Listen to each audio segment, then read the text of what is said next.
Dans quel pays tu dois déménager si tu veux entreprendre sereinement? C'est parti. Salut à tous, c'est Alex, bienvenue sur la chaîne de la souveraineté. Aujourd'hui, sujet dramatique. Dans quel pays tu dois déménager si tu veux lancer ton business?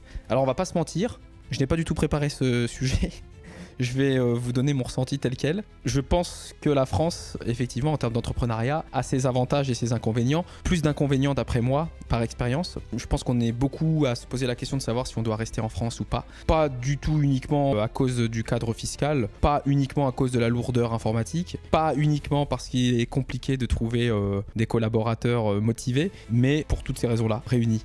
Donc si je prends mon cas personnel, il est un petit peu différent d'un cas de quelqu'un qui débuterait. Donc je scinderai la chose en plusieurs parties. Je dirais que dans un premier temps, si tu souhaites entreprendre, que tu es digital nomade, que tu as un business sur internet qui fonctionne déjà, parce que je te conseille d'avoir un business qui fonctionne déjà avant de partir, je pense que des destinations comme Bali ou la Thaïlande, pas forcément la capitale, mais des régions un petit peu moins chères, peuvent être très intéressants. Ça permet de lancer ton business sereinement. Il y a un niveau de vie qui est assez faible, donc avec des revenus qui tournent autour de 1500-2000 € avec un business qui débute. Je pense que tu peux être très bien là-bas, avec en plus une météo qui peut être favorable, un milieu assez cosmopolite pour pouvoir créer un réseau intéressant pour ton business et puis pour ta vie privée. Ensuite, si tu as un business un petit peu plus mature, je dirais que tu peux partir dans les pays tout en haut de la liste actuellement. Donc on a beaucoup de gens qui partent à Dubaï, dans les Émirats. Je pense que c'est intéressant si tu as un business qui te rapporte plus d'argent, on va dire à partir de 5000 € par mois. Par contre, personnellement, je trouve que quand tu as une famille, c'est pas fou. Je trouve que les enfants ont besoin de verdure, de forêt, d'activités naturelles. Donc je pense que c'est bien quand tu es entrepreneur, célibataire ou en couple, mais sans enfants. Ensuite, il y a des pays qui sont très chers, mais qui peuvent être intéressants avec un niveau de sécurité génial, comme notamment Singapour. Donc je pense que c'est un pays très intéressant. Il faut un budget bien supérieur, un business déjà bien établi. Après, pour ceux qui ont des familles, ceux qui ont déjà créé un bout de leur vie ici avec un bien immobilier, des enfants à l'école, un conjoint qui a un travail ici, pas forcément envie de quitter la famille, etc. Je pense qu'il y a deux solutions. Soit rester en France, parce que la France, malgré tout, offre encore quelques avantages sympathiques. Je suis en train de les chercher, mais... les paysages. Non, je pense qu'on a de belles autoroutes, on a de beaux paysages. Center Park et Disneyland. À part ça, non, très honnêtement, blague à part, je pense que quand tu es établi dans un pays avec une famille, il peut être très compliqué de partir. Après, ça dépend de votre personnalité, à savoir si vous êtes plutôt aventurier ou pas. C'est quand même lourd de conséquences. Donc, tout dépend de si vous êtes bien dans la région dans laquelle vous êtes, parce qu'il faut aussi scinder et faire la part des choses entre les grandes villes et puis voilà, les endroits un petit peu plus en province, de campagne, etc.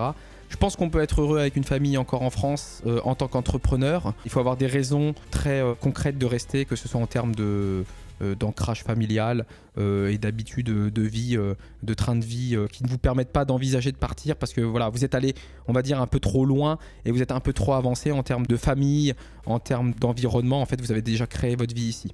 Sinon, quand on a une famille, je vois une destination sur laquelle vous pouvez vous pencher, une destination crédible si vous souhaitez conserver quand même une proximité avec la France et une partie de sa culture, enfin en tout cas avoir un climat et un environnement qui ressemble, c'est la Suisse. Alors évidemment, là, il faut avoir un business plus que bien établi.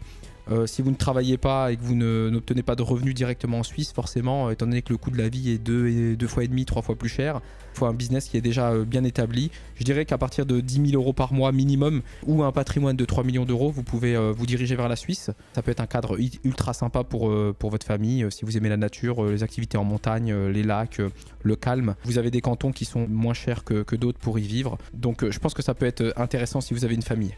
Donc question difficile, aujourd'hui pour répondre clairement, si j'avais 18 ans ou 20 ans, je pense que j'irais tenter ma chance ailleurs parce que la question à se poser comme toujours c'est est-ce que la France est un bon investissement? C'est-à-dire est-ce que la France dans 20 ans laisse présager qu'on puisse y vivre heureux, en sécurité et pouvoir y élever une famille?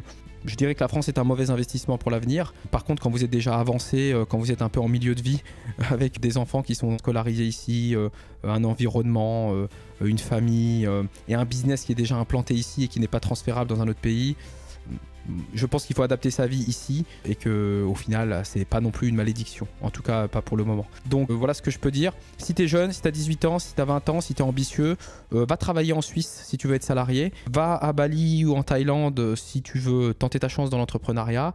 Et puis si t'es déjà si tu as un business déjà bien balèze, franchement, tu peux toujours aller, du côté de Singapour ou de Dubaï, hein, pourquoi pas. Donc ça c'est mon avis en toute transparence. Après, dis-moi en commentaire si tu partages mon avis. Et surtout par contre en commentaire, ne me dis pas que la France c'est super et que le jour où je serai malade, je serai content de trouver la sécurité sociale. Parce que voilà, on va pas être très copains.